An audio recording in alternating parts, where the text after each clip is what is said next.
Hey everyone, I thought I would do a really quick video. Hopefully the quality is not too embarrassing. Sorry, it's just a very spontaneous one.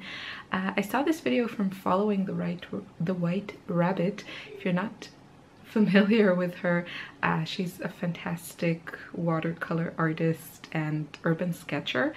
Try to keep my hands here so I don't talk with my hands. She just posted a video which I thought was really fun, and it's called her top most used watercolors, or I guess it's most used. I saw this video and I thought, ooh, that would be a fun idea, and then I thought, how can I pick my 3 favorite watercolors? But that's the thing, that she didn't pick her favorite colors. She just did it in a very scientific way, as she said, and just, you know, looked at her palette and saw which pans or paints were the most used ones. So I did the same, and here are the results. Number 1, in no particular order, even though the first 2 I have already finished my pan and refilled them. So yeah, so number 1 is New Gamboge, and yeah, I'm gonna cheat a little bit because I have pans that I refill with whatever I have in a tube. So this was New Gamboge from Daniel Smith, which is a gorgeous color, and I still have some in a tube. And that's my favorite type of yellow, that warm, almost orangey yellow. That's what I like to use. I don't particularly use, I do use like lemon yellow, but no way near as much as I use something like New Gamboge, which is very orangey for yellow.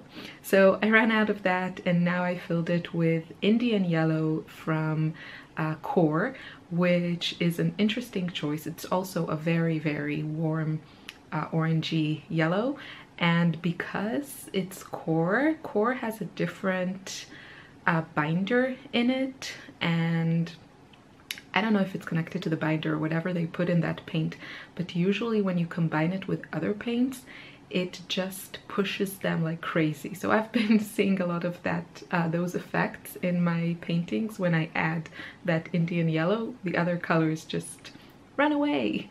So that's number 1. Number 2 is a color I ran out of, and unfortunately, I won't buy it again, and that's the Ruby Red from Shrinky. And it's kind of yeah, pink. It's not kind of, it's a beautiful pink. And I bought the half pan from Shrinky. If you haven't tried Shrinky, get a half pan. I mean, the tube paint is the same formula as the pans, but the way they make the pans, they are just glorious. They are filled to the brim with paint, and they just have the most beautiful consistency. Shrinky was really my top pick. Why do I say was? The reason is that Shrinky is not vegan, and I'm trying to switch to vegan paints. So I will probably buy from now on mostly Daniel Smith and Core, which are vegan, both of them.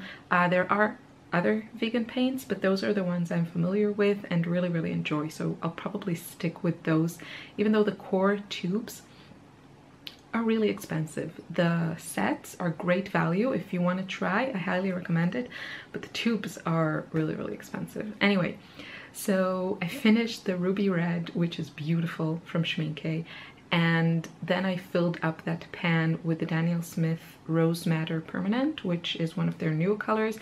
It's 2 pigments instead of 1. In the Ruby Red, it's PV19, and the Rose Madder Permanent also has PR 209, but it's kind of a similar shade, and I really like it, so I'm gonna stay with that. I have the tube, so I'm gonna use it. It's a lovely color. Number 3, Ultramarine. Well, French Ultramarine, and that was a bit of a surprise. I don't know, I didn't used to use as much French Ultramarine, but then I got the Shrinky one again.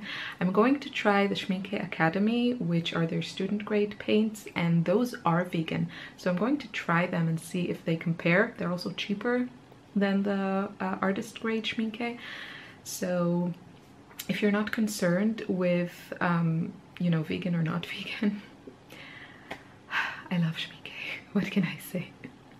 So French Ultramarine is a gorgeous, gorgeous blue. You're probably familiar with it. The French is the granulated version. Correct me if I'm wrong. I'm not that into all those details, but it is beautiful and I use it a lot, and it's great for mixing. I really love the violets that I get when I mix it with that pink. And also I forgot to mention that I love the colors I get when I mix New Gamboge or Indian Yellow, one of the two that I always have in my palette, and that pink ruby red, now gone from my palette. So those are my top 3, and I challenge you to, well, first of all, make sure you check the Following the Right Rabbits video. It was all her idea. I give her full credit, and yeah, check her pics. She has very nice pics. We have one pic that is the same, and then she has 2 other interesting pics. She does more urban sketching, and I do more, you know, well, you've seen my art journal, just bright, bright, bright colors, whatever I'm in the mood to paint. So make sure you check her video and tell me in the comments which are your 3 most used. Doesn't have to be your favorite. Look in your palette and tell me which ones you use the most, or keep this going, and you know, we can do like a tag if you're interested. And then if you do the same video, then please link us in the comments so we can watch and see and all enjoy. So thank you for watching. Bye.